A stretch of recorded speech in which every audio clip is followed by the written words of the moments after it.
So thank you for coming out to Elections, Legislation, and You. I want to quickly introduce to you all Billy Valentine. He is he's the Director of Government Affairs for Susan B. Anthony.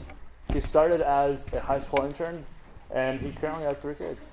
That's right, perfect.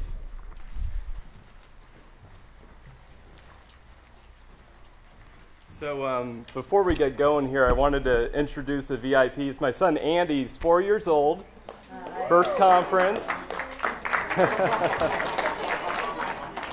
He's my middle child, so I have to give him some special attention every now and then. But for the students in the room, it wasn't that long ago where I was sitting where you are, and my first conference was as a high school senior. It was 2005. And we had 250 students at that conference. It was American Collegians for Life, and that was a record. And then the next year, there were 500. And then 2006, of course, is when Kristen Hawkins came on board at SFLA and has really taken it to where it is now. And I think, Brendan, aren't you like the second longest serving? Third longest serving. Okay. Perfect, okay. So we have 3 goals today. One is we want to review 2017 policy wins, how we got them. Second is to go over the 2018 elections and lay out the stakes. And the third, and this is where Brendan is going to focus, is to go over how students can be involved in these efforts, both on the policy end and with elections. But first, just a little bit about Susan B. Anthony List. Our mission is very simple. We work to elect pro-life champions and then work with those champions to pass laws that save lives. So how do we do it? One real emerging tool that we use is we put together battleground programs every election cycle. So in 2016, we hit over 1 million doors in 4 battleground states. That was double what we did in 2014 when we hit 500,000 doors. This cycle, 2018, we have an ambitious goal of hitting 2 million doors. Right now we're in 4 battleground states. Our Indiana State Director is here, Jody Smith. You need a card, I've got one. And she's doing a phenomenal job. And then on the lobbying end, we have 4 federal lobbyists. Myself, we're led by former Congresswoman Marilyn Musgrave out of Colorado, who's just a champion for our cause when she was in. And then we also raise money directly for pro-life candidates. We primarily raise money for women candidates. When SBA List was started, there were literally just a handful of pro-life women in Congress. We now have over 20. When I started at SBA List in 2010, we had 0 pro-life women in the U.S. Senate. We now have 2. Deb Fisher out of Nebraska, Joni Ernst out of Iowa. So we've come a long way. And we think, especially I think most men would agree, women have a unique perspective in this debate.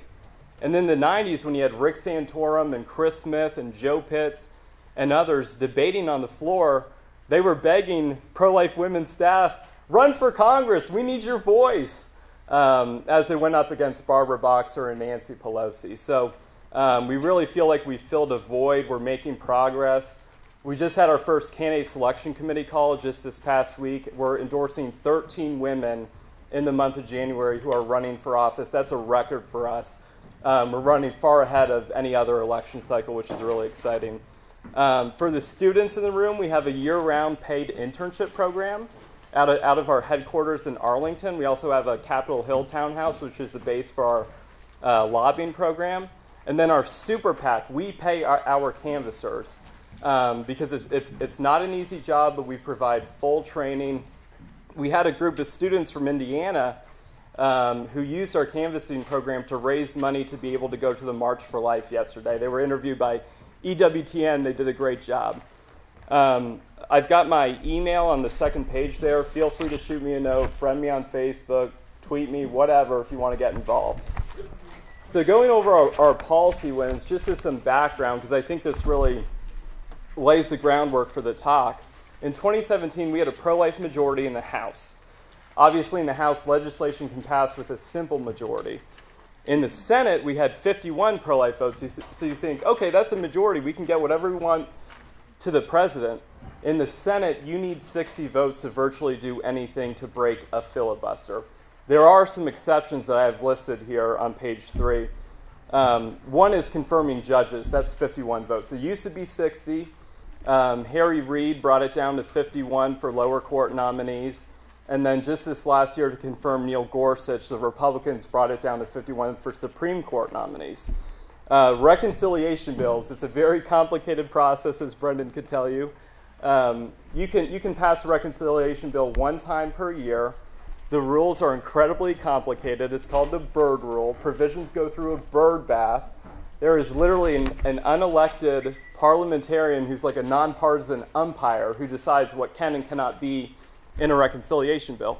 This was a vehicle that we were trying to use to defund Planned Parenthood, where we felt one vote short when Senator John McCain out of Arizona voted against sending that reconciliation bill into conference after the House had passed. So that was a heartbreaking loss in the middle of the night. You had Vice President Pence in the chambers ready to cast the tie-breaking vote, and the senator stunned everybody by voting against that. Virtually everything else, such as the pain-capable bill, which would end late-term abortions, you need 60 votes. So let's go through our victories last year. I think this will start to make more sense as we go through them. So judges, Neil Gorsuch, huge victory, replacing the late Antonin Scalia on the Supreme Court. Lower court judges, this did not get as much attention, obviously, as the Supreme Court does. So much of our legislation is decided at the district and appellate level. We had a record number, a dozen appellate judges confirmed. You guys might have remembered hearing about Amy Barrett, where she was attacked for her Catholic faith at a Notre Dame. Senator said the dogma clearly lives with you.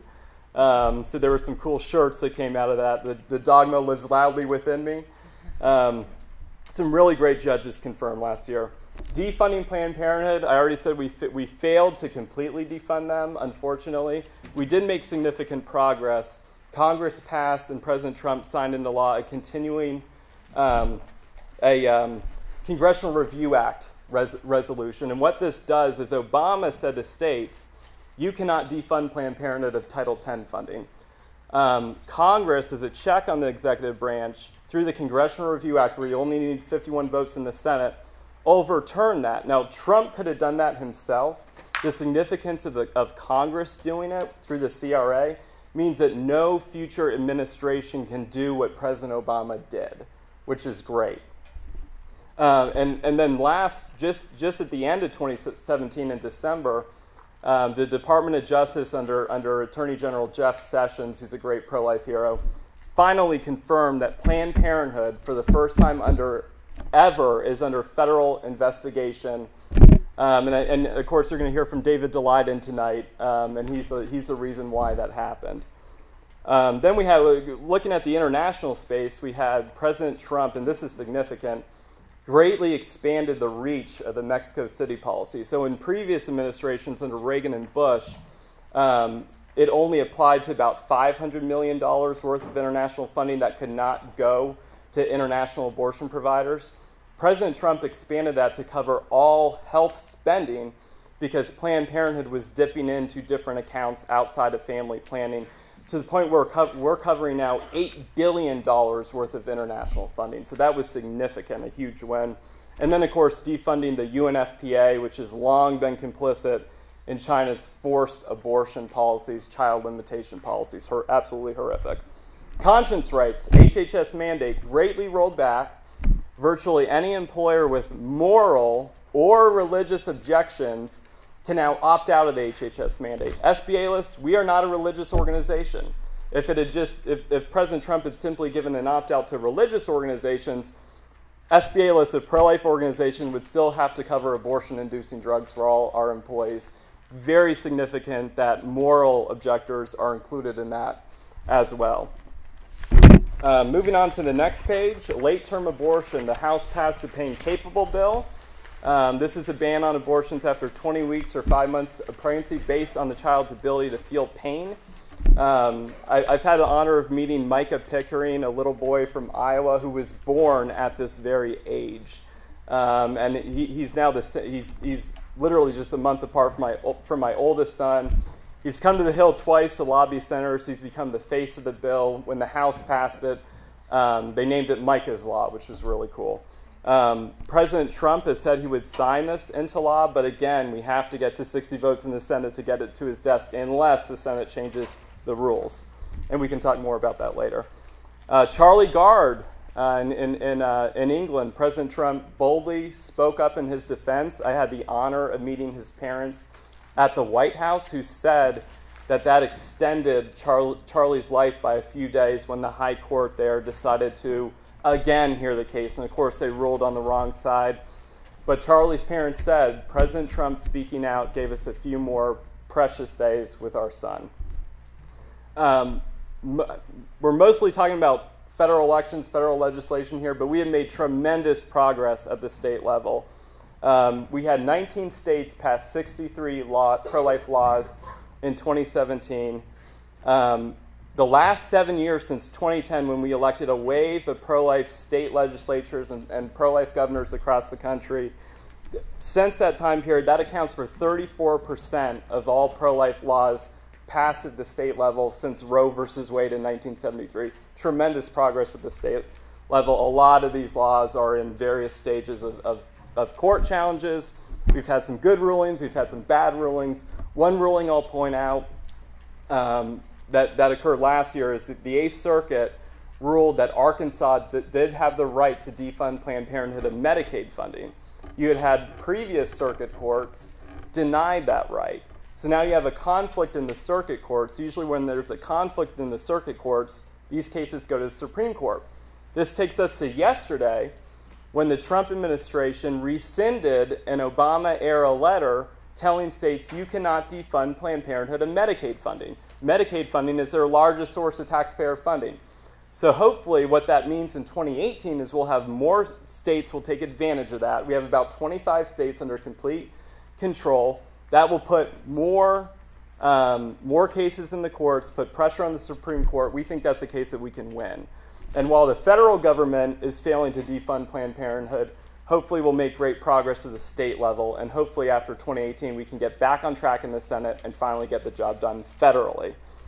So I think that helps sets up the stakes for what we're looking at this November. You look at the tremendous progress over the last year, and I think it shows the importance of retaining our pro-life House and getting our pro-life majority in the Senate back. So looking at the elections, the entire House is up for re-election. They're up every 2 years. If we lose 24 seats, somebody like Nancy Pelosi becomes Speaker of the House, and all our pro-life efforts, at least at the House, come to a grinding halt. In the Senate, the reason why I say we need to win back a majority, we need to get back to 50 votes plus Pence, is because in December there was a special election in Alabama to replace Jeff Sessions, which I know got quite a lot of national attention. It's a travesty that we now have a pro-abortion senator who won that seat, defeating Roy Moore. So we're now at 49 pro-life votes because 2 Republican senators, Susan Collins out of Maine and Lisa Murkowski out of Alaska, are both pro-abortion. So there's a 51 Republican majority, but then you only have 49 solidly pro-life senators. You do have a handful of Democrats that call themselves pro-life. Unfortunately, all 3 of them support pro-abortion Obamacare. All 3 of them oppose defunding Planned Parenthood. We do get them on some votes, and I'll give them credit for that, such as the Pain Bill vote, which I think we're going to see a vote on in the U.S. Senate next week. So the goal in 2018 on the House side is we need to defend that pro-life majority. Goal on the Senate side is we need to get at least back up to 51, 50 plus Pence. And then in order to pass more pro-life legislation, we need to get as close to 60 as we can. So if you turn to the next page, you can kind of see what this looks like here and see where the pressure points are. So on the House side, we are defending 40 seats that are ranked toss-up or lean seats. So pretty much all the districts and names you see in red, those are all pro-life seats that we currently hold. There's a few on that list. We lose some of these guys' votes, some of them that are in swing districts. They vote pro-life 80, 85% of the time. Blue, mostly all pro-abortion, with the exception of Minnesota 7, far left column. Peterson votes with us. He doesn't really lead on the issue, but we get his vote. The pro-abortion side is only defending 9 seats that are ranked toss-up or lean. And remember, if the other side flips 24 seats, we lose the majority. So this is a real possibility. We need to fight for these pro-life House seats. So take a look through those columns, see who's in your state. If they're in your area, consider volunteering for them or even donate to them, whatever you might be able to do. If you turn to the next page, the Senate map is a little bit more favorable to us, luckily. Pro-lifers are defending 3 toss-up or lean seats. Those are Arizona, Nevada, and Tennessee. I think this is a nonpartisan analysis by Cook Political Report. I think putting Tennessee in the toss-up column is a bit of a stretch. We have Marsha Blackburn running there, who's led efforts to defund Planned Parenthood at the House level. She ran the select panel investigating Planned Parenthood's baby harvesting operation. So I think that's a little bit of a stretch. But again, this is a nonpartisan analysis. The pro-abortion side is defending 8 toss-up or lean seats. So you look at their toss-ups. You've got Indiana, you've got Missouri, you've got West Virginia, and you've got Minnesota. I think on their side, I think it's a stretch to put Minnesota in toss-up. I think that's more in the lean D or likely D category. And then you look at the lean D category, you've got Florida, you've got Maine, you've got North Dakota, you've got Ohio. So we have some really great pickup opportunities here. Just one thing to note, I alluded to this a little bit earlier. I will note that Donnelly and Manchin do have mixed records. But again, they're not with us on defunding Planned Parenthood, and they both supported Obamacare. And according to the latest numbers, you have over 550 Obamacare plans across the country that cover abortion on demand, and they're subsidized with our tax dollars, which is a huge departure from the Hyde Amendment, which not only prevented taxpayer funding of abortion, but taxpayer funding of health care plans that cover abortion. So Obamacare does not have the Hyde Amendment. These Democrats say that they're pro-life, but unfortunately voted for that legislation without the Hyde Amendment. And then I also said earlier, there's 2 pro-abortion Republicans in the Senate. Lisa Murkowski and Susan Collins are constantly a thorn in our side. Unfortunately, neither of them are up for re-election, or we'd want to look at primary challenges there. Another thing that's not represented on either of these maps is the importance of primaries. One primary in particular I wanted to highlight is Dan Lipinski in Illinois in the Chicago suburbs. He is 100% solidly pro-life Democrat. He voted against Obamacare. He was under tremendous pressure from his party, as were all the Democrats, led by Bart Stupak. And he said that he opposed it because he could not, in good conscience, support a bill that did not prevent taxpayer funding of abortion. So the other side, they are after him. NARAL, he's got a pro-abortion woman running against him in his primary. NARAL is already engaged in the race. I think Emily's List will come in soon. With Emily's List comes the big bucks. His opponent raised over $200,000 last quarter. That just came out. And to give you a sense of what he's up against, 2 Democrats that served with him in Congress representing Illinois the day before the March for Life, so just 2 days ago, did a press conference announcing they were endorsing his primary opponent. That rarely happens. Usually you would support the incumbent who's in your own party, in your own state, or at the very least just stay out of it. So for them to endorse her, that just shows you what he's up against. So pray for him. If you can contribute even $5 to his campaign, I would encourage that. SBA list for Dan Lipinski out of Illinois. Illinois, yeah, Chicago suburbs. SBA lists, we're proud to support him. We're bundling for him. We have to be a little bit strategic in how we're supportive of him.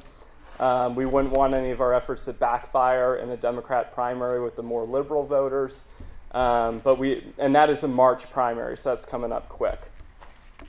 So finally, next page, what students can do. Brendan's going to talk a little bit more about this, but I just wanted to make a few points. So for passing pro-life policy, the most important thing is that your lawmakers hear from you. In terms of impact, and I think students will like hearing this, Twitter and Facebook are great ways to interact with your members of Congress.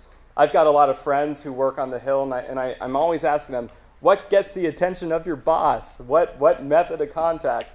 And I've had a few say to me, okay, when my boss, Senator so-and-so, gets up in the morning, the first thing they do is open up Twitter to see what people are saying about them. They get out of a committee hearing, Twitter, they want to see what people are saying about them. So lawmakers actually do read tweets that are sent to them, unlike some other forms of communication in which staff is picking up the phone or going through the emails. Calling their office is also very high impact. Very few people do it. I know that because when we send out an action alert and we do a call alert, people put in their zip code, they get our talking points, and then they tell us whether or not they made the call. It is a far lower number than those that are willing to send an email, which I do understand.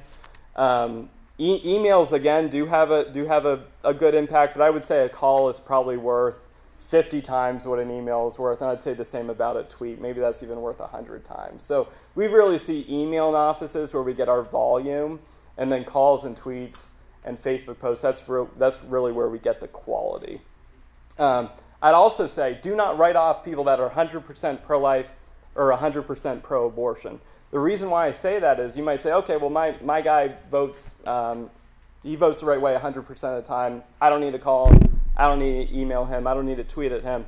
That could be the difference between them going and speaking on the floor. I'd also say that half the battle, if not 75% of the battle in Congress and state legislatures is behind closed doors. So you could have a lawmaker with a 100% pro-life voting record, and we do have some, as Brendan can attest to, who are working behind the scenes against our cause, who are trying to prevent pro-life votes from coming to the floor, or even vote the wrong way in committee. So do not take that voting record for granted. They need to hear from you, and they also need to hear us say thank you when they do the right thing. Same on the pro-abortion side. It could be the difference between them voting the wrong way or between them voting the wrong way and going out to the floor to speak up against a bill. Or they might say behind closed doors if the other side is pushing something or trying to oppose one of our pro-life initiatives, like, hey, look, I'm getting a lot of calls and emails and tweets from my constituents. Like, there's a lot of momentum on the other side. I think we need to lay low on this one. So you never know the difference you can make. So do not take those lawmakers on either side for granted. So how do you stay informed and engaged? I'd encourage you to sign up for SBA List action alerts. We also just launched our new app called Life Impact. Just started that last month. What's nice too with, we are encouraging calls in offices. With our new app, when you press call, we actually call you on your phone and then connect you with your member of Congress. It's a super cool, the technology these days. At the state level, there are so many really solid family policy councils and National Right to Life affiliates. They're the best to sign up for their alerts at the state level. We do engage in some state legislation. What we do at SBA List is about 90 to 95% federal and 5 to 10% state level focus. So for the state level, I'd really encourage you to connect in those networks. We have Kathy here, who's with Indiana Right to Life. She can tell you more about the impact at the state level. Just one of our best leaders out of Indiana. In terms of elections, I would say vote in every election, not just presidential elections, not just federal elections. School boards matter. Brendan could tell you more about a school board fight they had in Pennsylvania. They won that by one vote to keep Planned Parenthood out of the schools. I know Carla Diodesi and her daughter were a big part of that. And they met with the vice president just, 2 nights ago to tell that story. I'd also say politicians are more accessible than you think, especially once you get below the federal level. I've got my delegate in the Virginia suburbs is one of those Democrats who votes with us some of the time and doesn't vote with us all the time. But I email back and forth with him. I see him at my polling place. His sons are altar servers at our local parish. They're extremely accessible, especially at the state level. And then I'll say, of course, campaigns are desperate for hardworking volunteers, especially young people. And a good politician will always remember who helped elect them to office. And again, we've got our battleground operations currently running in Indiana, Florida, Missouri, and Ohio. We pay our canvassers. It's just a lot more efficient that way. Of course, if people want to volunteer for free, we'll take them too. So if you are in one of those states and want to learn more, you've got my email address there on the second page. Feel free to be in contact. So that's it for my part, and I know Brendan wants to expand on this more, and hopefully we'll have plenty of time for questions. Thanks, Billy. Thanks, Brendan.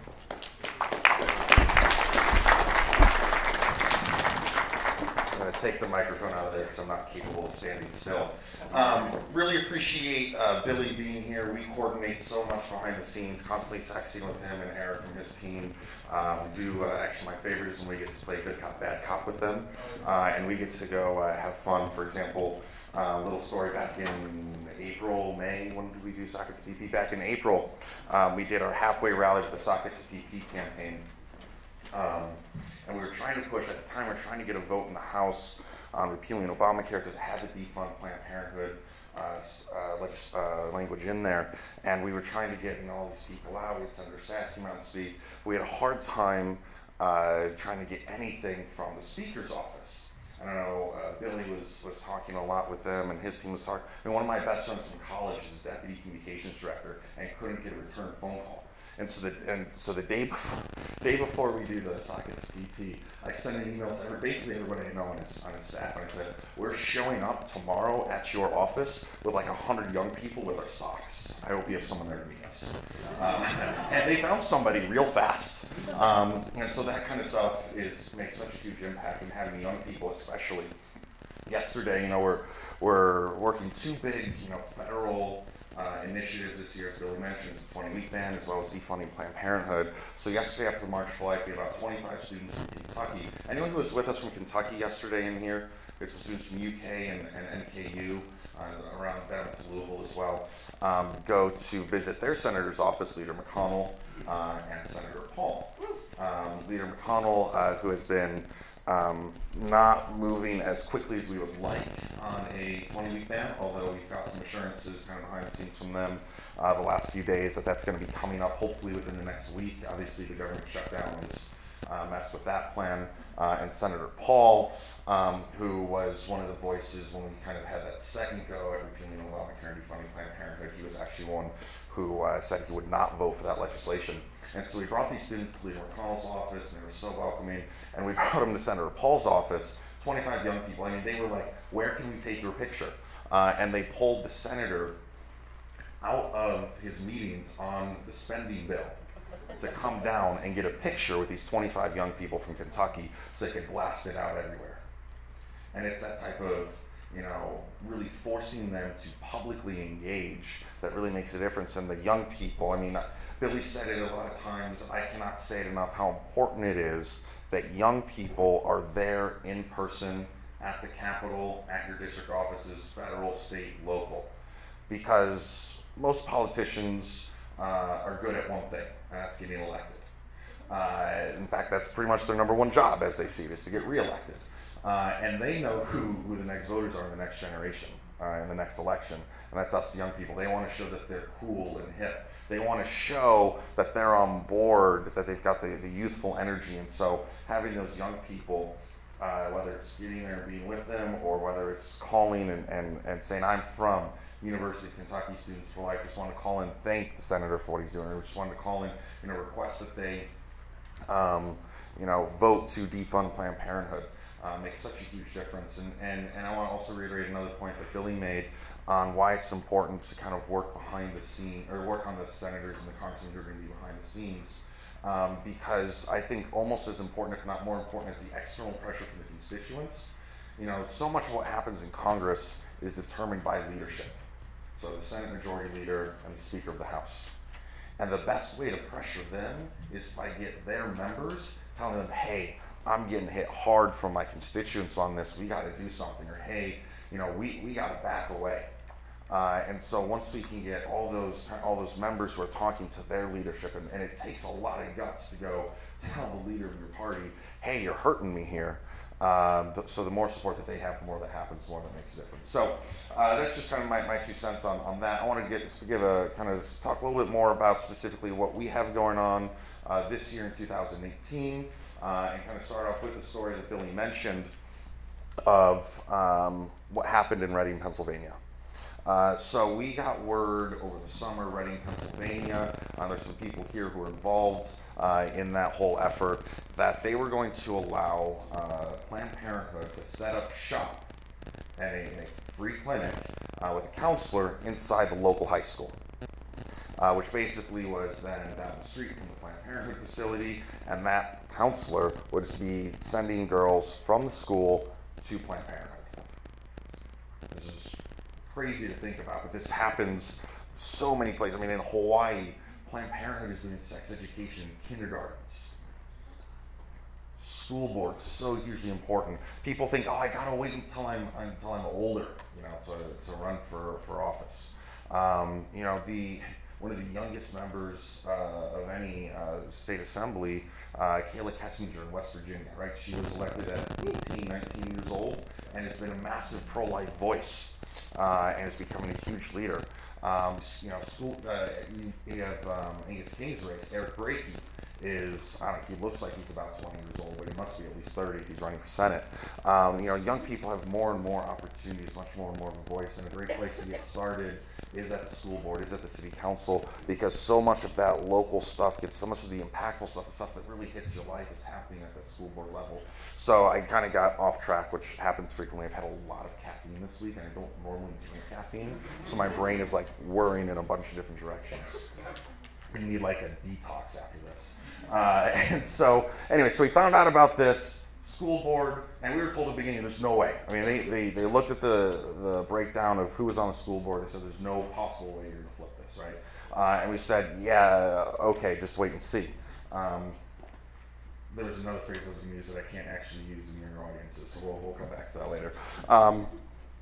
So we started showing up, and we, had 100 people at that first rally outside the school board meeting. In some of these small towns, they have no idea what to do when all of a sudden you show up like 100 young people who are like, hey, we're here, and you need to listen to us, because they're not used to getting this kind of attention. How many people have been to a city council or school board meeting before?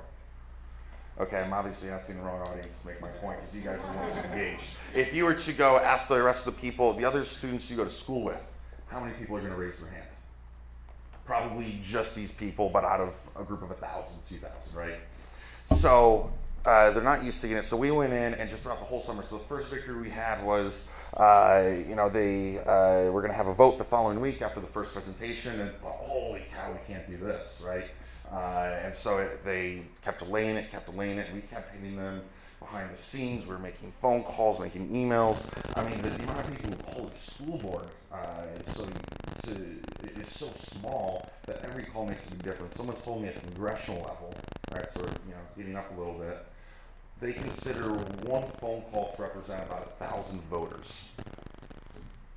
And so if you've got some of these congressional races, which are decided by 10, 20, 30,000 votes, even less, and you get 50 people to call, that's almost twice the margin of victory they had in their last campaign. So those phone calls make a difference. They literally do at the end of the day tally how many phone calls they got on each issue for and against, and report it back to their bosses. So we started going out. We had this huge campaign. We were doing social media. I mean, we were just taking over Reading, Pennsylvania, right? And we were going into, finally they're going to have a vote. We had no idea. A lot of times there's a vote, we know exactly what's going to happen beforehand. We had no idea what was going to happen. And through, just because of the relentless efforts that the students took, the school board actually voted 5-4 to not allow Planned Parenthood access into that school. And he mentioned Victoria Diodesi, the daughter of Carla. They were with us at the White House, and she said to the vice president, I know this is coming to every other school district in Pennsylvania next. I know they're going to try it, and so I'm already going out actively working against this in my school district and the other school districts around here in Pennsylvania. So that's a huge, huge thing about what we're able to do with the school boards. Another thing I want to focus on is, Kristen mentioned this morning, in California. There's a bill that we've had around for about a year that's going to force all the university health centers, public university health centers in the state of California, to dispense RU46 abortion pills to their students. Literally turning every public university in the state into an abortion facility. And so this was, in California, the most radically pro-abortion state, right? What they just experiment with things in California, see what they can get away with, and then start having to go, elsewhere. And so they first introduced this last January, and we're like, yeah, no, you can't do that. And so we actually worked with the university systems because they were opposed to it for non-abortion reasons. And we got it stopped the first time around. So then they brought it back, this radically pro-abortion senator, Connie Leva, state senator, brought it back this year. We organized, we had dozens of young people from all over the state of California come in and be there for the Senate Education Committee hearing, be there to talk to their representatives, their members as well. So they had the vote that day, it passed out of the Senate Education Committee. There was supposed to be, and so from there, our next step was a calling campaign, right? This is the power of phone calls. Next step is a calling campaign of people from all over California calling in, mostly young people. And there was supposed to be a week later a vote in the Senate Appropriations Committee. That vote did not happen. And what the staff told us was because their bosses were inundated with phone calls against this in California, right? They were inundated, so they delayed this vote. They were, they did finally have the Senate Appropriations hearing 2 days ago, passed that out of there. They're having another vote in the Senate coming up, full vote in the Senate. So we're trying to stop it there. We've got about 3 months really to stop this thing. And this is what they're coming at us with. They are targeting our generation. So what can we do? Why are we here? What are we going to be able to do with this? And all this legislation that we're talking about all comes down to one thing. Who is writing the bills? Who is in the seats, in the rooms, making these decisions? And so we have to do everything we possibly can to get the right people elected. That starts in the primary. I'm so glad you mentioned Dan Lipinski. He's a huge friend of the pro-life movement. I just want to, we have a C3, I can't say this. I love Dan Lipinski, and I'll leave it at that. In Illinois, so Illinois is my home state, right? I am very passionate about what happens in Illinois. We were just distraught. When was the Ronner thing? October? September. Republican governor of Illinois, Bruce Ronner, whose wife actually used to be on the board of Planned Parenthood in Illinois. The state legislature passed a bill that would force taxpayer funding of abortion through various mechanisms in the state of Illinois. And Bruce Ronner, Governor Ronner, promised to all the pro-life leaders, promised the people of Illinois, promised Cardinal Cupich to his face that he would veto this bill. 3 months later, signs the bill. The first governor to sign into law something that would force taxpayer funding of abortion. Everywhere else it's happened, it's been through the courts. And so all of a sudden, boom, primary. He's up for re-election this year, 2018. So there's a big primary challenge coming after him from Jeannie Ives. That's another situation where it's really the primaries are so important to get the right people in, and then to do everything we can to get them elected. And so how does that work? What are your opportunities? So we at Students for Life are focusing on a few key states as well in 2018. We're experimenting with a lot of different things. So many other organizations, political organizations, they assume that young people are all only going to be voting Democrat. They assume that we're pro-abortion, and so that a lot of them just kind of ignore us, right? And so what we really want to focus on is empowering you to work your campus to identify and educate pro-life voters and then turn them out. Because you can't just, once you got someone who's pro-life, that doesn't mean they're going to vote 10 months from now. You have to continue to keep up with them and remind them. It takes, just in the short election season in the fall, it takes at least 7 touches. So a call, a mailer, a knock on the door, a social media ad that they click on, at least 7 touches to get the average American out to vote. I know that seems ridiculous, like, of course, I vote in every election. I'm sure most people here, you vote in every election because we care about this, so this is what we do. But I got a news flash for you. We're not normal, guys. We're a bit weird and crazy. And the sooner you embrace that, the better. So what we're going to be doing is empowering you to be taking a lot of the stuff that Susan B. Anthony List and some other organizations are doing around the country and their communities and be able to really narrow it down to your campus. To give you the opportunity to be going door to door in your campus and in the surrounding community, to identify pro-life voters, to educate pro-life voters, and then to give you the tools this fall to do whatever it takes to get them out to vote. We did this fairly successfully in 2012 with our I Vote Pro-Life First campaign. In the course of that, we made about 450,000 voter contacts through to pro-lifers that we had identified to remind them to go out and vote and tell them to vote pro-life first. We have to make this our #1 issue. So we're going to be doing something a little bit different this fall. We're going to be actually using defunding Planned Parenthood as our main mechanism for identifying pro-life voters. We actually think we can probably pull in a lot of people who wouldn't identify as pro-life, but who are opposed to Planned Parenthood because of the messaging that you all have been using, that we've been working on for over year. We're able to get pro-choice people to be anti-Planned Parenthood. And defunding Planned Parenthood is the next domino that has to fall in order for us to abolish abortion. So we're going to be focusing primarily in 5 states. There's going to be a little bit of overlap with SBA lists, and we're going to be working together in those states as well. But we're going to be focusing primarily in West Virginia, Pennsylvania, Ohio, Indiana, and Kentucky. And I know there's not a Senate election in Kentucky this year. There's a whole complicated reason why we're doing some of this in Kentucky as well. But those are the 5 states where we're really going to be making a big impact this year.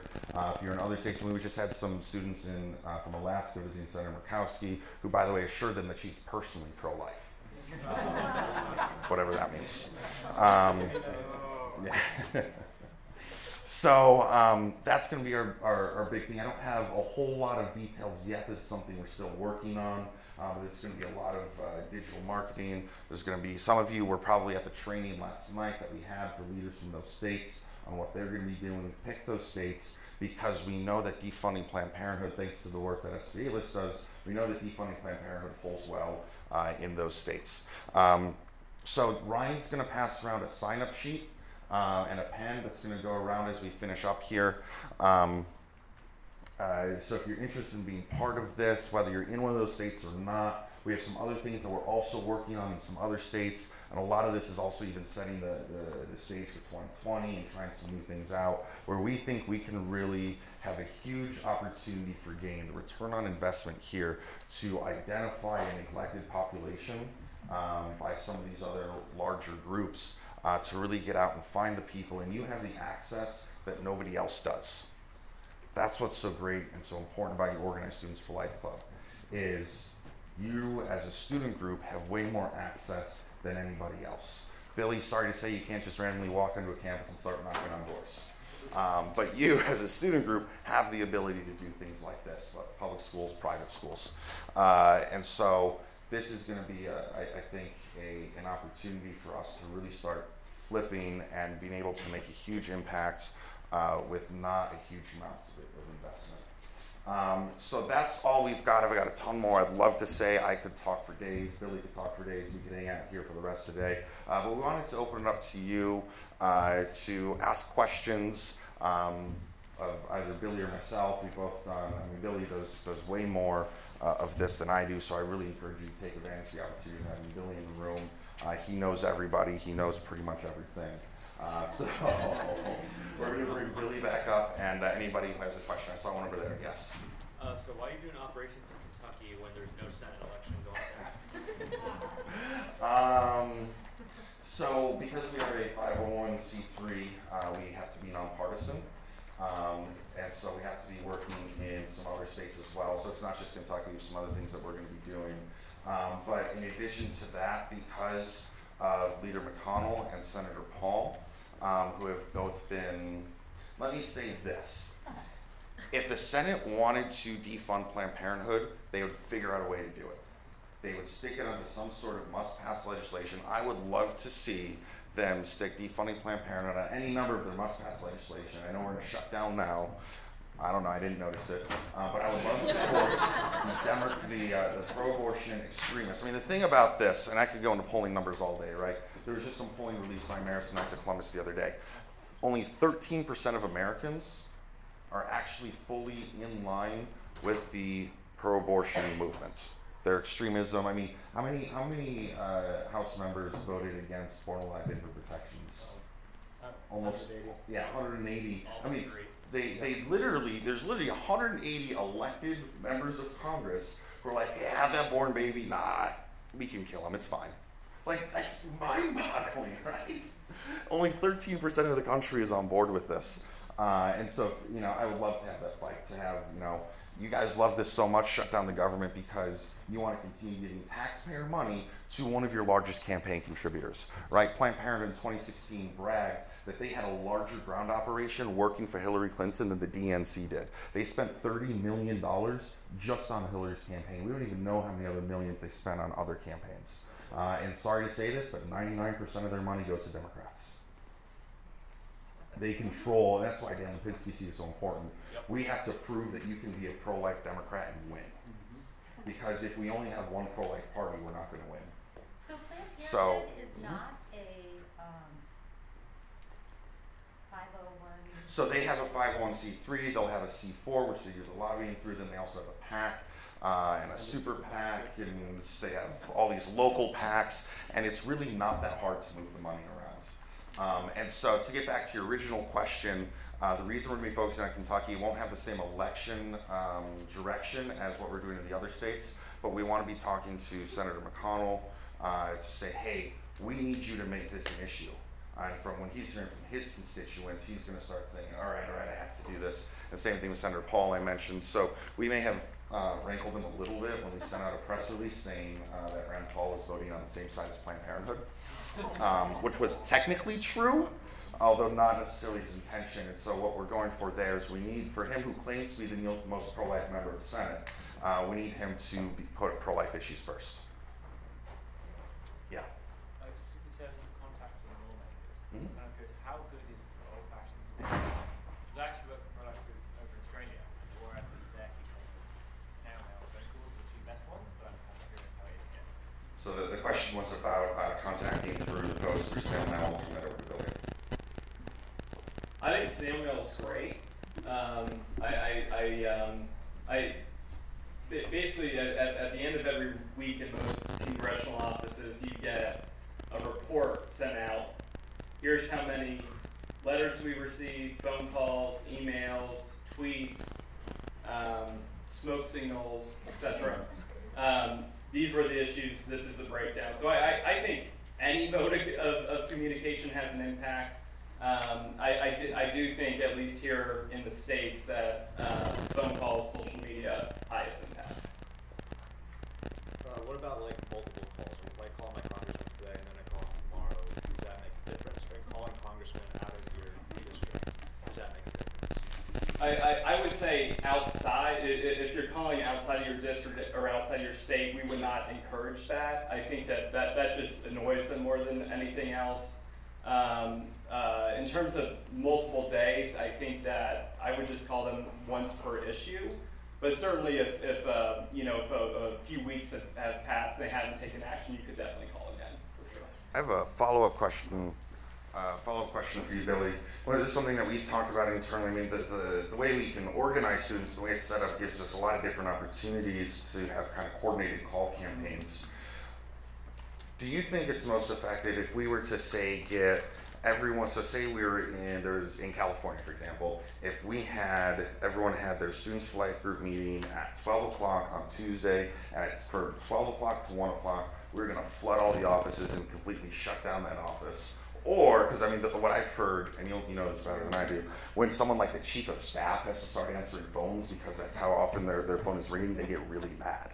And they notice. Or we could do a coordinated campaign. So we could say, these 10 groups we're going to call Monday, and you're going to call at 8, and you're going to call at 8:30, and you're going to call at 9, and do that across for a whole week or 2 weeks. What do you think would have the biggest impact? I would flood them for a day or two, say on Monday or Tuesday, and then have a series of calls go, let's say, through Friday. So the answer is both. Yeah, both, exactly. Yeah. We can do that. Flood them on the front end, and then continue the calls. That way they don't see it as like some sort of AstroTurf campaign, but they see it as a consistent, they get flooded, you get their attention, then you keep the calls going. That's typically what we would do at SBA. What are your opinions on, say, a forward email versus a personalized email, and does one have more weight than another? I think personalized email would definitely have more weight. The staffers on the back end can usually tell if it's a form. So yeah, personalized would have more weight for sure. I'm getting the signal that we're just about out of time. So I just want to leave you with, again, to implore you to get out and volunteer in your legislature, but also the 2018 election. I mean, take this packet home with you and just remind yourself and the members of your group what is at stake in 2018 and what are the opportunities. I was speaking with a supporter this morning. We have President Trump, incredibly pro-life, Vice President Pence, who got into politics because of abortion, right? And we have people tell us, oh, Trump's in the White House, we're not in Florida anymore, we're good. What we have here is not a win, but a window. And if we don't take advantage of this window, it will set our movement back for years, and more babies will die. And so I encourage you to take advantage of what we have this year, the next couple of years. The sign-up sheet's going around. Sign up for that if you're interested. Come find me or go to our table if you're interested. Sign up with Billy, contact with Billy, get involved with what they're doing. And this is a huge opportunity for us, so go out and take it. Thank you. Thank you.